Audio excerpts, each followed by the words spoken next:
বন্ধুরা, অচেনা হোম কিচেনে তোমাদেরকে স্বাগত জানাই। আমি আজ তোমাদেরকে দেখাবো ডায়মন্ড হারবার নদীতে ধরা ট্যাংরা মাছ। তো ট্যাংরা মাছের ঝাল বানানোর রেসিপি। তো দেখো, একদম টাটকা ধরে আনা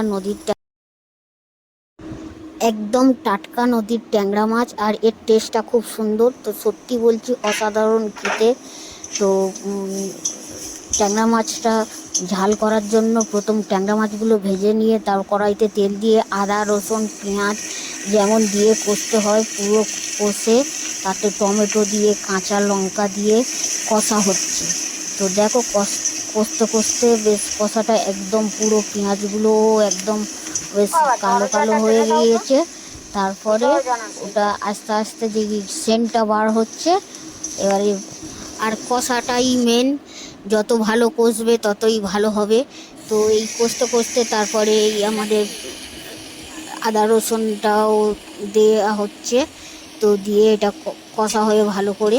তো প্রথম তো পেঁয়াজ দেওয়া হয়েছিল, পেঁয়াজ দিয়ে টমেটো কাঁচা লঙ্কা দিয়ে তেল দিয়ে কষা হচ্ছিল। তো তার এইগুলো আদা রসুন সব দিয়ে কষা হচ্ছে। আর দেখো, কষাটাই সুন্দর হয়েছে। আর একটু জল দিতে হলো, জলটা না দিলে একদম পুরো শুকনো হয়ে যাচ্ছিল।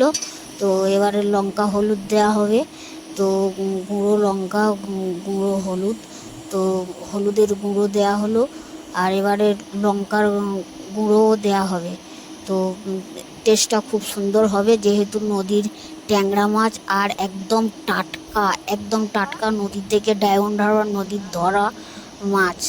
তো সত্যি বলছি, এর স্বাদ খুব সুন্দর আর এর টেস্টটা খুব সুন্দরই হবে। আর এই কষা হচ্ছে, কষার মধ্যে পরিমাণ মতো লবণটা দেয়া হলো স্বাদ মতো। তো লবণ না দিলে তো তরকারির স্বাদ আসে না। ঝোল ঝাল যাই করো, স্বাদের জন্য লবণ দিতে হবে।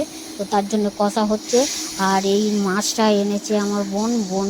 ছোট নদীর পাড়ে গিয়েছিল ডায়মন্ড হারবার ঘুরতে। তো ওখান থেকে ওখানকার জেলেরা ছোট ছোট নৌকায় করে মাছ ধরে এনে বিক্রি করছিল, সেই মাছ এনেছে। তো খুব একদম টাটকা মাছ, আর এর স্বাদটা খুব সুন্দরই হবে, অসাধারণ। বন্ধুরা দেখুন, মাছের ঝালের কালারটা কত সুন্দর হয়েছে।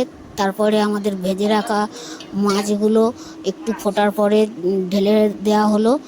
আর ঢেলে একটু কিছুক্ষণের জন্য এটাকে রাখা হচ্ছে, ফোটানো হচ্ছে। তো ফুটলে মাছের ভিতর থেকে যে যে তবে তো ঝালটা ঢুকবে, আর এর টেস্টটাও খুব সুন্দর হবে।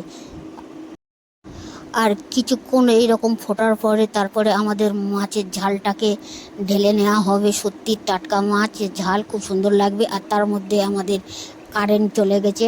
তো ইলেকট্রিক চলে যেতে একদম পুরো অন্ধকার। তো মোবাইলের ফ্ল্যাশ দিয়ে দেখাচ্ছি, দেখো হঠাৎ চলে গেছে, তো প্রস্তুতি ছিলাম না।